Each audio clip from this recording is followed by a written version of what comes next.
Nandito na naman po tayo para sa ating nakakakilig at madramang pagkikwentuhan.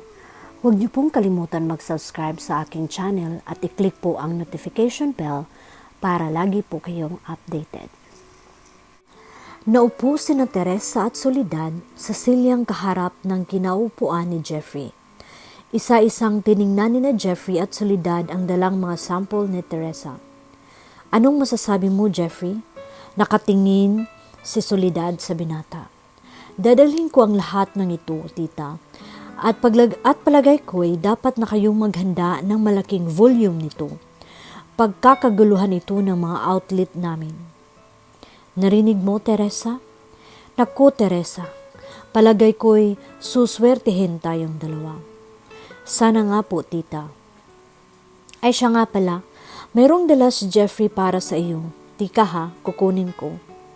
Kinuha ni Soledad ang kahon ng rosas. Inabot iyon kay Teresa. O hayan, bigay ni Jeffrey. Nahihiyang kinuha ni Teresa ang kahon. Hindi nito malaman ang sasabihin. Ang mabuti pa, iwan ko muna kayong dalawa at malapit nang mag-uwian ang mga mananahi. Baka mayroong babale ay kailangan naroon ako. Sige na, pag-usap muna kayo dyan. Gusto sanang pigilin ni Teresa si Soledad pero nakaalis na agad ito na parang sadyang gustong bigyan silang dalawa ng pagkakataong makapag-usap ng sarilinan. Isang kiming ngiti ang sumilay sa kanyang mga labi. Jeffrey, salamat ha. Wala yan, kumusta ang trabaho? Okay naman. Talaga bang okay yung mga gawa ko? Hindi lang basta okay. Okay na okay. Salamat. Saglit na katahimikan. Si Jeffrey ang bumasag niyon. Maari ba kitang maanyayahan lumabas sa linggo? Hindi nakakibo si Teresa. Sa linggo? Nakatango na siya kay Chris. O hindi ka na sumagot. Nag-alampihit siya. Hindi niya malaman ang sasabihin. Ayaw niyang tanggihan si Jeffrey dahil mabait naman ito sa kanya. Isa pa'y malaki ang may tutulong nito sa mga trabaho niya. Hindi ba pwede? Tanong muli ni Jeffrey. Kuwan, Jeffrey, may lakad kasi ako sa linggo. Saan? Kailangan niyang magsinungaling para hindi masaktan ang binata kung tatanggi siya. Bala ko kasing umuwi ng probinsya. Gusto kong dalawin ang mga kapatid ko. Namimiss ko na sila eh. Ganun ba? Ikong ihatid na lang kita para naman makilala ko na rin sila. Naku, wag. Medyo mahigpit yung kapatid kong lalaki. Yung kuya ko, oo mahigpit yun sa akin. Well, okay lang. Next time na lang siguro. Naririto ka namang lagi eh. Napausal siya ng pasasalamat sa hindi na pagpipilit pa ni Jeffrey. Nagpaluto ng masarap na hapunan si Soledad at doon na sila pinakain ni Jeffrey. Napalagay ng husto ang loob ni Teresa sa binata sa hapunang iyon dahil sa kakalugan ng lalaki. Makwento si Jeffrey at palabiro. Pero ang ipinagtataka ni Teresa ay ang pagkawala ng atraksyon nito sa kanya. Parang biglang-bigla nawala ang espesyal na paghangang inuukol niya sa lalaki. Parang naging karaniwang lalaki na lang ito sa tingin niya ngayon. Silang dalawa ni Soledad ang naghatid kay Jeffrey sa gate. Dala na ng lalaki ang mga sample na gawa nito ni Nena Teresa. Napapailing si Soledad habang pabalik sila ng bahay. Nakangiti itong parang nakakaloko. Nako, Teresa, tsak na mahihirapan ka.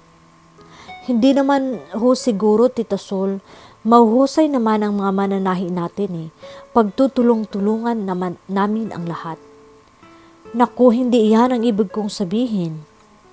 Hindi iyon, ialin, tita. Yung dalawa mong manliligaw, tsak na mahihirapan ka sa pagpili sa kanila. Tita naman, wala pa namang sinasabi yung dalawa eh. Maaring wala sa ngayon, pero natitiyak kong doon tutungo iyon. Sana nga nausal niya. Pero isa lang ang gusto niyang lumigaw sa kanya. Isa lang. Kung sakasakali, wala akong kakampihan sa dalawa. dahil pareho kong silang manok. Basta, may the best man win. Tita talaga oh. Hindi agad siya dinalaw ng antok ng gabing iyon. Matagal na siyang nakahiga ay dilat na dilat pa rin ang kanyang mga mata. Naisip niya si Chris. Ligawan nga kaya siya nito? Kung sakali, paano si Margie?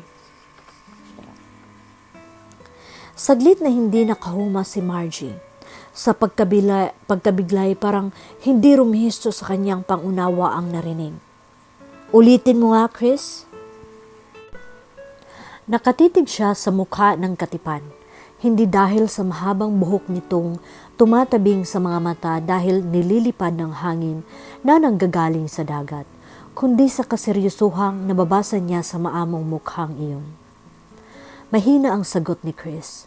Parang ayaw nitong ulitin pa ang kasasabi lang sa katipan. Mag-cool off muna tayo, Margie. Or better still, maglimutan na tayo. Unti-unting nagsalubong ang mga kilay ni Margie. Gumapang ang magkahalong galit at pagtataka sa kanyang mukha. Tumayo sa kinaupuan at lumapit kay Chris na nakasandal sa puno ng buko. Nasa tibing dagat sila sa Rojas Boulevard. Chris, ayoko ng ganyang biro. Hindi ako nagbibiro. Pero bakit? Huminga ng malalim si Chris. Bakit? Hindi niya itinanong sa sarili iyon nang balaki niya yung makipagkalas nito kay Margie. Dahil simple lang naman ang sagot. Nawala na ang atraksyon sa kanya ng katipan. Nawala simula ng gabing masilayan niya ang kagandahan ni Teresa. Nang gabing iyon na magsalubong ang kanilang mga matay, hindi siya nakatulog agad. Nakahiga na siya'y lumulutang pa rin sa kanyang balintataw ang maamong mukha ni Teresa. Gaano nga ba ang kanyang panghihinayang nang malamang wala na ang dalaga ng sumunod na araw? At gaano ang paghihirap ng kanyang loob sa sumunod na mga araw sa pag-iisip kung saan matatagpuan si Teresa. Gaano ang kanyang naging pananabik na masilayang muli ang babaeng unang kita pa lang niya'y umukit na ng malalim na lugar sa kanyang dibdib. Magiging busy ako sa susunod na mga araw, Margie. At balak ko ring mag-abroad. So, ayokong ikulong ka sa isang relasyong nakahadlang sa kalagayan mo. Gusto kong maging malaya sa paggawa ng mga bagay na naising ko sa abroad, kaya gusto ko ring maging ganoon ka. Malayang gawin ang gusto mong gawin. Yung totoo, Chris, yung totoo. Namamasa na ang mga mata ni Margie. May garagal na sa kanyang tinig. Iyon ang totoo. Pero bakit kailangan pa nating mag-break? Mag-call off? Maaari ka namang nasa abroad pero on pa rin tayo. Di gawin mo ang gusto mong gawin, basta on pa rin tayo. Margie, that's unfair. Unfair sa iyo. Bakit ba kasi mag-abroad ka pa? Pwede namang hindi Maganda naman ang trabaho mo dito Matatapos na ako this year, maaari na tayong pakasal. Chris. Natigilan si Chris. Nakadama ng awa sa nagsusumangong katipan. Hindi pala magiging madali ang pakikipagkalas niya sa kasintahan. Yumakap sa kanya si Margie. Ano ba ang problema mo? Ilang araw ko nang napapansin, panay ang tingin mo sa malayo. Lagi kang walang kibo. Laging parang nag-iisip. Bakit hindi mo sabihin sa akin ang problema mo at baka matulungan kita? Chris, I'm your girlfriend, remember? Wala akong problema. Meron. Nakikita ko sa mga mata mo. Kumawala si Chris sa pagkakayakap ni Margie. Umuwi na tayo, Margie. Lumakad siya patungo sa kotse. Sumunod naman si Margie. Hinawakan siya sa braso. May problema ka, alam ko. Babae ba? Babae? Hindi kumibo si Chris. Tuloy-tuloy ito sa kinaparadahang kotse. Hindi naman bumibitiw sa kanya si Margie. Sakay na. Ipinagbukas niya ng pinto ang kasintahan. Kausapin mo muna ako, Chris. Babae ba ang dahilan ng ipinagkakaganito mo? Sagutin mo ako. There's no third party involved, okay? Natigilan si Margie. Ngayon lang niya nakitang nagtaas ng boses si Chris. Nakakatakot din pala. Tahimik siyang sumakay ng kotse. Lumigid naman si Chris at sumakay na rin. Ilang sandaling katahimikan. Hindi ni-start ni Chris ang sasakyan. Pareho lang silang nanatiling walang kibo. Si Margie ay nagsisimula ng umiyak. I just want to have a breather, kaya gusto kong mag-call off muna tayo. Para na akong nasasakal sa relasyong ito. In other words, nagsasawa ka na sa akin? Pwede mo naman akong tapatin eh. Hindi yung may pag-abroad ka pang sinasabi. Kasama yung pag-abroad sa plano ko. Papayag lang ako sa gusto mong mangyari kapag napatunayan kong walang ibang babaeng involved dito. Mahal kita, Chris. Alam mo yan. Kung kaya kong may babaeng aagaw sa'yo, handa kitang ipaglaban kahit sa paanong paraan. Hindi kumibo si Chris. Binuhay niya ang makina ng sasakyan. Ilang sandaling pagmamaniobra at binabaybay na nila ang kahabaan ng Rojas Boulevard. Mukhang mahihirapan siyang kalasan si Margie, pero desidido na siyang gawin iyon. Unfair para sa kanilang dalawa ng kasintahan kung ipagpapatuloy pa nila ang relasyong iyon, gayong alam niyang wala nang anumang damdamin pa siya para dito. Wala na. Iba na ang itinitubok ng kanyang puso ngayon. Ibang babae na. Si Teresa. Tumanggap ng sulat si Teresa buhat sa kaibigang si Carmen. Sagot iyon sa sulat niyang ipinadala dito ilang araw na ang nakararaan. May kasamang pera ang sulat niyang iyon na ipinabibigay niya sa inay niya. Ang pera ay buhat sa natira niyang sa unang sweldo. Bumali pa siya ng 300 kay Soledad para maging malaki-laki iyon. Kasalukuyan siyang nananahi nang dumating ang sulat. Nagpaalam siya sandali kay Soledad at pumanhik ng kanyang kwarto upang basahin iyon. Dear Teresa, sana ay nasa mabuti kang kalagayan sa pagtanggap mo ng sulat na ito. Kung ako naman ang tatanungin mo'y mabuti rin naman sa awa ng Diyos. Teresa, natanggap ko ang sulat mo, pati na yung pera buhat sa money order. Pero ang nakakalungkot nito, ayaw tanggapin ng inay mo. Ibalik ko na lang daw sa iyo at sabihin ko raw sa iyo na mabubuhay sila kahit wala ka. Ang ginawa ko, palihim ko na lang na ibinigay sa kapatid mong si Rolly. Salamat daw. At kumusta ka na raw? Sabihin ko raw sa iyo ang mga paghihirap ng loob nila ni Milet, pati na ng inay mo. Mula nang mapahiya si Margie sa Santa Cruzan, lalo daw naging masungit sa kanila ang mag-inang Margie at Nura Salud. Bahagyang kibot, nagagalit, pati sa nanay ninyo. Sana raw umunlad ka kaagad para makuha mo na rin sila. Gustong-gusto na rin daw nilang umalis sa tiyahin mo. Ang inay ninyo lang daw ang problema. Natutuwa ako at mabuti na pala ang lagay mo dyan. Huwag ka sanang magsasawang sumulat sa akin. Namimiss na kita eh. Ang kuya mo, wala ka pa bang balita? O sige na at medyo mahaba na itong sulat ko. Basta kung ano man ang mangyari dito, isusulat ko agad sa iyo. Ibinigay ko nga pala kay Rolly ang address mo para makasulat din sila sa iyo. Sige na, kumusta na lang uli. Hihintayin ko ang sagot mo dito. Ang nagmamahal mong kaibigan, Carmen. Marahan niyang itiniklop ang sulat na halos basa na ang kanyang luha. Napakalaki talaga ng impluensya ng tiya Salud niya sa kanyang inay. Biruin mo, mas pinahalagahan pa ng inay ang kapatid kaysa sa kanya na anak nito. Pinahid niya ang mga luha.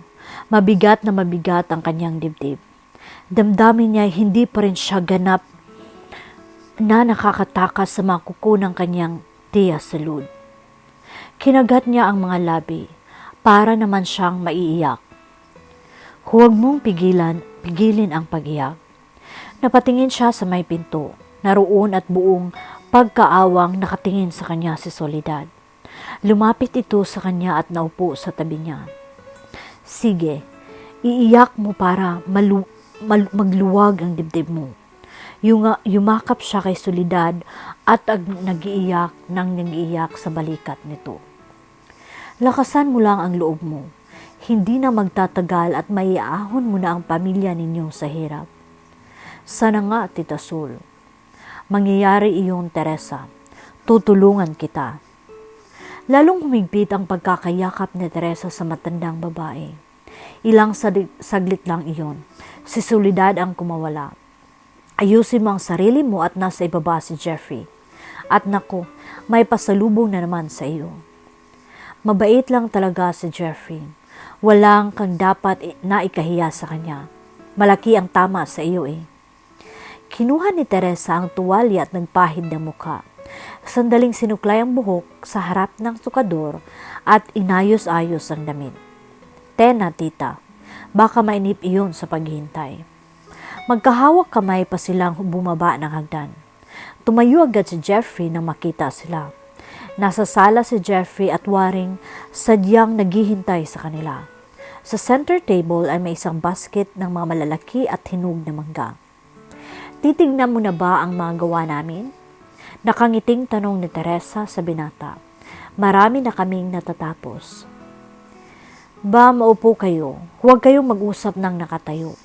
Nakangiti sa kanila si Soledad. Sabay pahalo silang naupo ni Jeffrey. Kinuha naman ni Soledad ang inihandang merienda sa mesa at idinulot sa kanila. Naku tita, nakakahiya naman at ikaw pa ang naghanda nito. Kiming kumukuha ng baso ng juice si Teresa. Grape juice ang tinimpla ni Soledad at cake na ube. Hindi sila nawawala ng iba't ibang cake sa bahay na iyon. Hilig din kasi ng matandang dalaga ang pagbibake ng cake. Naupo rin si Soledad sa tabi ni Teresa. Tita, malamang sa next week ay dumating na ang PO natin. Kahapon din ay pinadala ko na yung mga sample natin sa mga outlet natin sa States. Aba, dapat palang apurahin ni na Teresa ang paggawa at baka kapusin tayo ng stock pagdating ng mga order. Kakailanganin pa natin ng mga tela, tita. Abay, kailangan mamili ulit tayo. Sasamahan ko na uli kayo. Alam mo tita, may mga kliyente kami na nakikita kahapon doon sa mga dala mong sample. Ba gustong umorder at dadalhin daw nila sa Mindanao. Talaga? Mga mayayaman ang mga kliyente kong iyon, tita. Hindi naman nila ibibenta, ipangririgalo lang daw at sa bahay nila. Sabi ko nga, hintayin na lang nilang lumabas sa mga local outlet natin at doon na lang sila magsibili. Nakangiting binalingan ni Soledad si Teresa. Kita mo na, Teresa, hindi pa lumalabas mukhang magiging mabili na ang mga design mo. Naku iha, kikita tayo ng husto dito. Sana nga tita, malaking tulong sa atin itong si Jeffrey. Siya nga pala, haya ng manggang hinog para sa inyong dalawa iyan. Mga hinog daw sa puno ang mga iyan. Nako Teresa, halika at maghiwa tayo. Ngayon pa lang ay lantakan na natin yan. Mukhang ang masarap eh. Kumuha ng 3 piraso si Soledad at niyaya si Teresa sa kusina. Sumunod sa kanila si Jeffrey. Kailan ninyo balak na mamili ng tela, tita? Sasamahan ko kayo. Hindi ko pa malaman, Jeffrey. Pero dadaanan ka namin paglakad namin ni Teresa. Hinugasan ni Teresa ang mga mangga bago isa-isang hiniwa. Inilagay sa isang pinggan. Heto na tita. Naku, mukhang napakatamis. Sana'y mayroon tayong suman dito. Nagbalik sila sa sala at pinagsaluhan ang hiniwang mangga. Linggo, maagang sumimba sina Teresa at Soledad. Pagkagaling sa simbahan ay nagtuloy siya sa palengke at namili ng uulamin sa tanghalian. Gusto nilang paghandaan ang pagdating ni na Chris at ng mami nito. Kahapon pa ay naihanda na nilang lahat ang mga order nito. Punda ng unan at throw pillow, kobre kama, kortina at iba pa. Excited din si Teresa. Hindi lamang dahil makikita niyang muli si Chris, kundi dahil nakasagot siya sa binata na nasasamang mamasyal sa Manila. Hindi ang mga makikita niya sa Manila ang higit na nakakapagdagdag sa nadarama niyang kasiyahan, kundi yung mismong pagsama kay Chris. Paano ba siya kikilos kapag magkasama na sila? Paano siya magsasalita? Edukado si Chris, anak ng mayor. Tsak na klasang panlasa nito. Elegante ang kilos at maraming nalalaman. Kaya nga hindi alangad dito si Margie, dahil edukada rin si Margie, at buhat din sa may sinasabing angkan.